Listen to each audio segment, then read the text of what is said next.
उस घर में मेरा दम घुटता था। पता नहीं वो लोग वहां कैसे रहते। अच्छा ही क्या जो मैंने तैमूर और उसकी माँ की बात मान ली, वरना मैं ज्यादा दिन वहां नहीं रह सकती थी इस हाल में।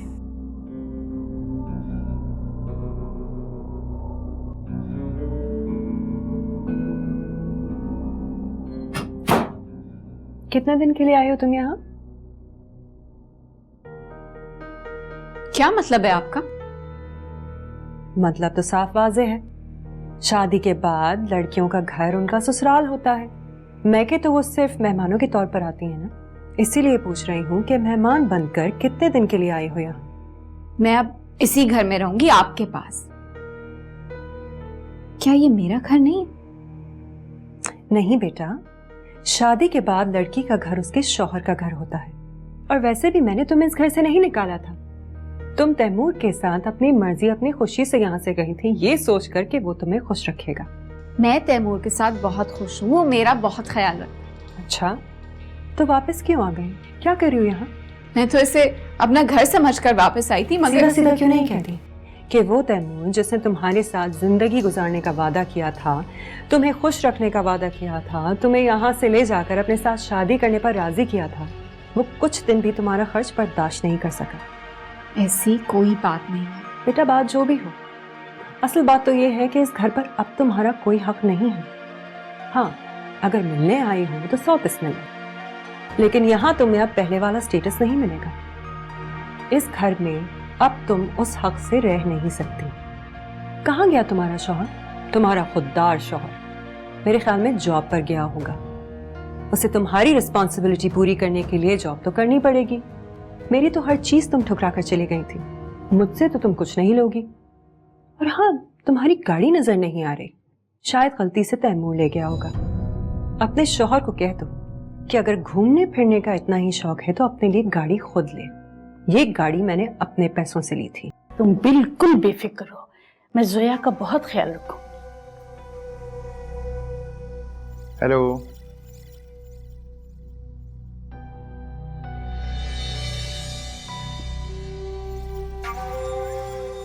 वाह मदर इन लॉ, लोगों का तो बड़ा ख्याल रखा जा रहा है इस घर में।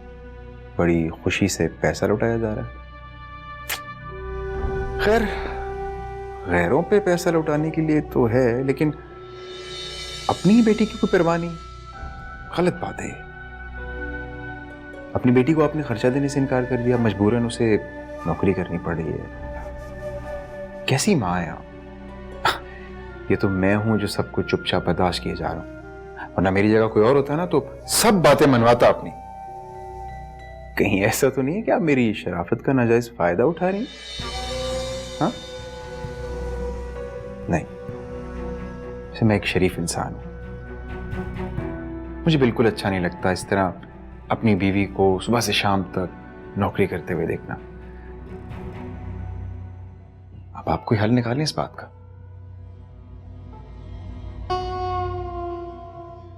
कहीं ऐसा ना हो मुझे मजबूरन कोई सख्त कदम उठाना पड़े। आपको कोई हल निकालना है इस बात का, समझी मदर इन लॉ?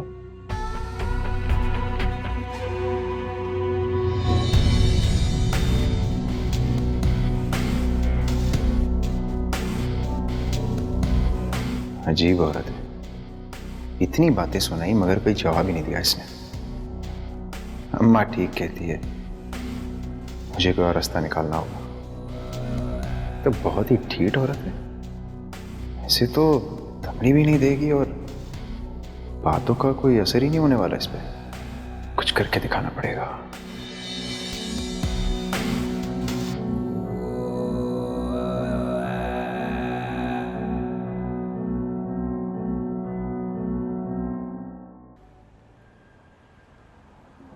हाय, मैं आपको ड्रॉप कर देता हूँ। मैं खुद चली जाऊंगी। प्लीज आ जाएं, मुझे मामू की तरफ जाना है और वैसे भी इस रोड पे कन्वीनियंस मिलना मुश्किल है। मिल जाएगी। प्लीज देखें, आप बैक सीट पे बैठ जाइएगा, मुझे ड्राइवर समझ लें। आप समझ लें आप टैक्सी में बैठी हैं। मैं आपसे कह रही हूँ ना, मैं खुद चली जाऊंगी। किसी अजनबी के साथ चली जाएंगी, मगर मेरे साथ नहीं। मेरे लिए आप भी एक अजनबी ही हैं। बस फिर तो कोई मसला ही नहीं, आप आराम से पीछे बैठे और मैं आगे। दो अजनबी एक गाड़ी में। एक बार तो मैं आपसे बच गई थी, लेकिन दोबारा जानबूझ के आपकी गाड़ी में बैठ के मेरे रिस्क नहीं ले सकती। अब तो आपको बैठना ही पड़ेगा ताकि मैं साबित कर सकूं कि मैं कितना अच्छा ड्राइवर हूं। ऐसे मत देखें, वरना इर्द गिर्द के लोग समझेंगे कि मैं आपको तंग कर रहा हूं और वो आपकी मदद को आ जाएंगे। प्लीज